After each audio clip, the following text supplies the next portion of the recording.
What is going on YouTube? Seeing Gradelock here. I'm your host, Enrico, and like I said to all my wonderful, beautiful faces out there. Yes, miss you, love you, love you. Welcome back to another deck profile of Transformer TCG. If you guys don't know, on this channel we do Card Fight Vanguard and Transformer TCG because I love both card games. And of course, today's deck profile for Transformers is going to be Nemesis Prime. Now, unfortunately, I do not have the other Prime, so I can't do the double Prime deck profile. But for now, I'm doing a Nemesis Prime deck profile. If you guys want to play Nemesis Prime and you don't have options to play Optimus Prime. So, this is my build, and let's get straight to it. First one I want to talk about is Flamewar. Flamewar basically is the defensive character in the deck. It helps out my build, it slows down my opponent, and it just makes beefy tank numbers. So when you flip onto this side, she gives bold 1 to each character. I mean, it's not really that useful because I literally only play a few orange cards, or a few orange pip cards. But her other side's the main side you want to be on at all times. When she's on this side, each of my characters get a tough 1. So that's an extra drive check when defending, and an extra drive check of me hitting a blue pip. Now, that plan, like, if I go against the Secticons, a lot of the times I usually do win, just for the fact that I hit a lot of blue pips. My units become tanks, my units become super defensive. So Flamewar helps out super much. Next we have Thundercracker. Thundercracker, when you flip onto this side, I deal 2 damage to a melee character, pretty broken. And then the other side, of course, it gets +1 attack for every action that I play. Now, one of the main action cards that I do play is Leap in the Battle. And if I do Leap in the Battle on Thundercracker, it's literally a +4. So at that turn, Thundercracker will be a 9k attacker. Thundercracker is a beefy character, and also for the fact that if I do any of my rollouts or reverse commission, I'm sorry, I can literally do 2 damage to my opponent's melee character. So Thundercracker is definitely one of the second ace in the hole. And of course, the MVP of the deck is Nemesis Prime. Nemesis Prime basically does this: when you flip onto this side, my opponent does 2 damage to one of the characters. Now again, dealing damage to my opponent on my main phase is super plus. A lot of people don't think it's that great. I think it's beautiful. It helps me one-shot kill one of my opponent's leaders. It's just such a beautiful action. And then on the other side, Nemesis Prime is basically a beat stick. So whenever I reshuffle my deck, I put the bottom card underneath him, and then he gets +3k. So he can potentially be a 10k attacker, a 13k attacker. God forbid he becomes a 16k attacker. Nemesis Prime is literally a tank, just for the fact that it has 16 HP. So a lot of the times I do attack with Nemesis Prime first.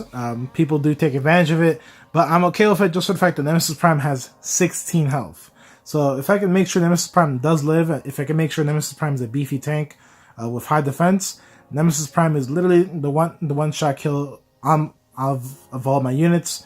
So Nemesis Prime, you definitely want to make sure you keep him alive. Action cards, I played 3 Inspiring Leadership. Of course, this card fixes my hand. It ditches the bad cards I don't want, gets me the good cards I do want.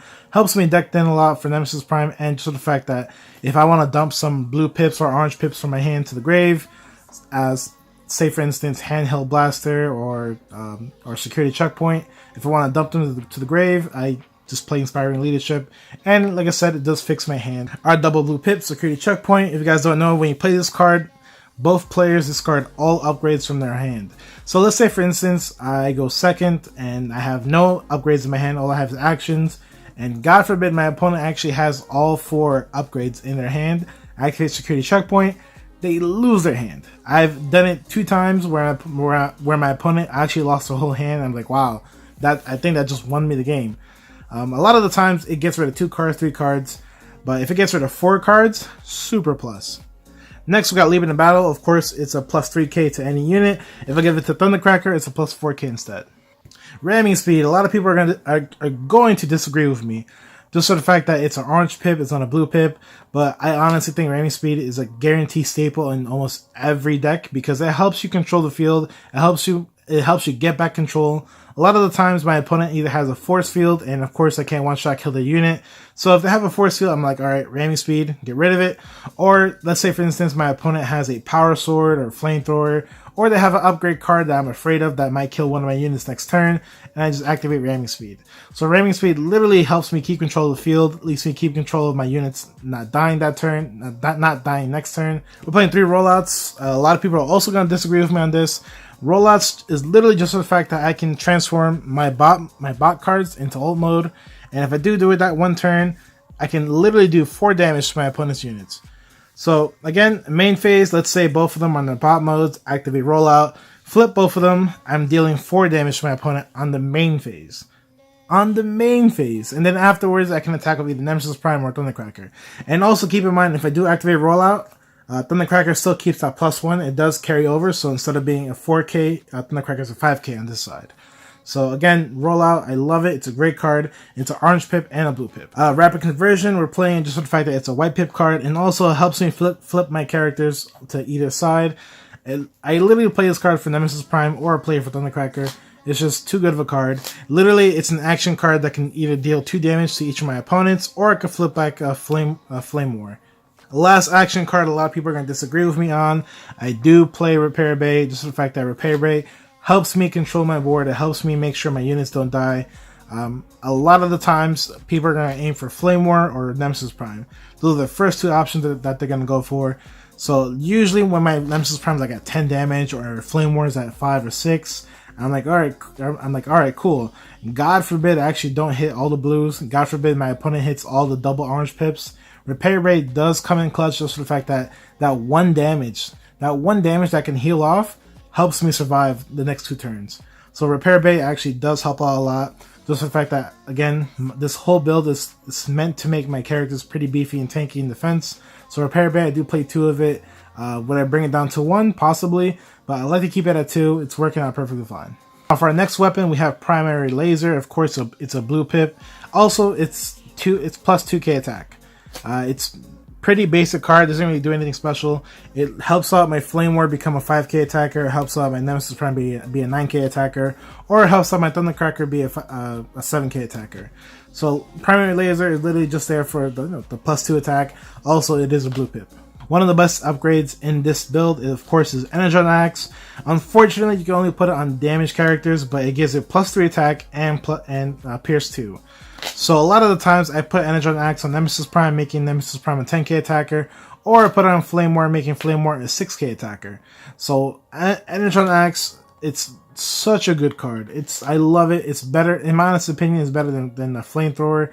But for any defensive build, Energon Axe is a must. Of course, we play Handheld Blaster. It's the other double blue pip.